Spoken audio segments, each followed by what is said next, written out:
Hello students, welcome to the channel Vedantu NCERT Solutions, where we discuss the NCERT back exercises of physics, chemistry and biology on a single platform. Yes students, today we are discussing the chapter sexual reproduction in flowering plants, and as you can see, this is the second question of your NCERT back exercise, which is asking to differentiate between microsporogenesis and megasporogenesis. Right, हमने ये chapter में पढ़ा है microsporogenesis and megasporogenesis का process, तो वो बताना है हमें, उसके बीच में डिफ्रेंशिएट करना है. Also we have to tell which type of cell division occurs in these events, name the structures formed at the end of these two events. ठीक है, तो हमें सेल डिविजन का टाइप बताना है और हमें ये बताना है at the end of the two events क्या बनता है. तो बच्चों, first of all we need to understand कि ये माइक्रोस्पोरोजेनेसिस और मेगास्पोरोजेनेसिस कहाँ पर हो रहे हैं. So as we have studied कि anther is the place where 4 microsporangia occur, 4 microsporangia present होते हैं एंथर के अंदर, and inside each microsporangia we have cells called mega in case of this anther we have microspore mother cells which are also sometimes called PMCs, pollen mother cells. right, तो इन microspore mother cells या pollen mother cells में जब meiosis होता है, it gives rise to microspores. And how many microspores are formed? 4 microspores are formed. और जो microspores बनेंगे वो किस ओरिएंटेशन में बनेंगे, किस अलाइनमेंट में बनेंगे? They will be formed in a tetrad. तो हम इसको एक माइक्रोस्पोर टेट्राड भी कह सकते हैं. Right, the arrangement of microspores will be such that it is arranged in a tetrahedral manner, tetrahedral arrangement. तो बच्चों, बेसिकली हमने क्या सीखा कि माइक्रोस्पोरोजेनेसिस कहाँ हो रहा है? एंथर के अंदर हो रहा है.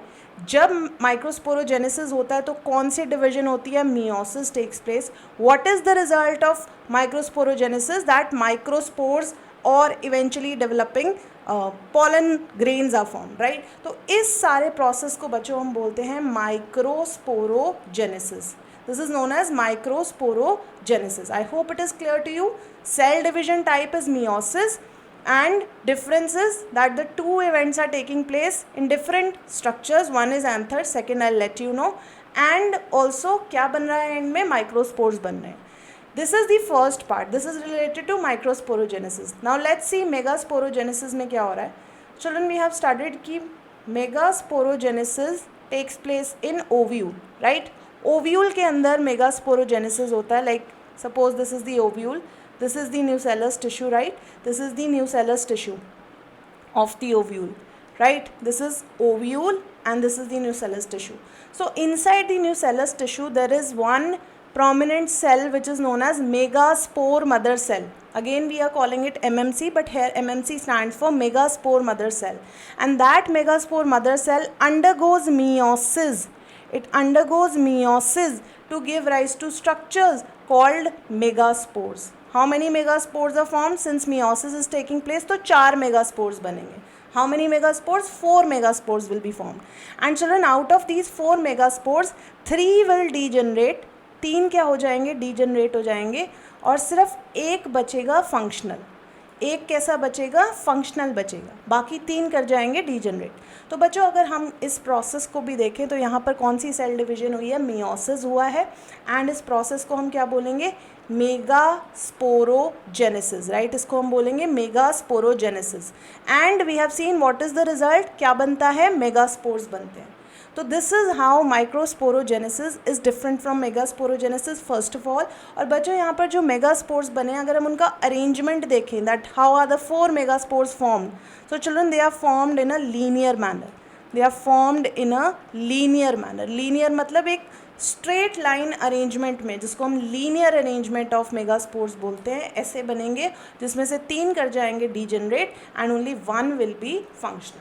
So I hope micro and megasporogenesis का concept clear हुआ आपको. Now let's come to the difference part. Right, if this is microsporogenesis, and this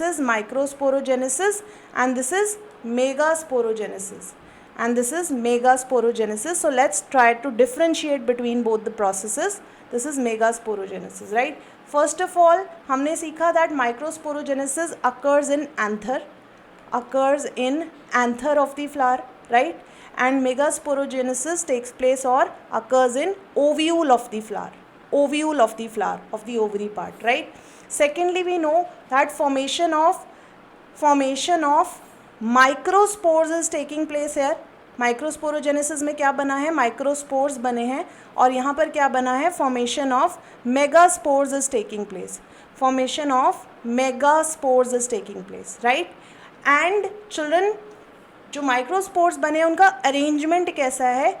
microspores are formed in a tetrad, microspores are formed in a tetrad, right? जैसे हमने tetrad arrangement बनाया था.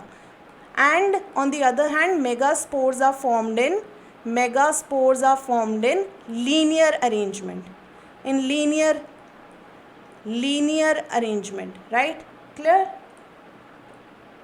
What is the product we have discussed? microspores और megaspores बनेंगे, कैसे बनेंगे? Tetrad या linear arrangement में बनेंगे. लेकिन ये जो माइक्रोस्पोर्स बनेंगे बच्चों, इनमें से सारे के सारे माइक्रोस्पोर्स क्या होंगे? फंक्शनल होंगे. All microspores are functional. If 4 microspores are formed, all of them will be developing into pollen grains, right?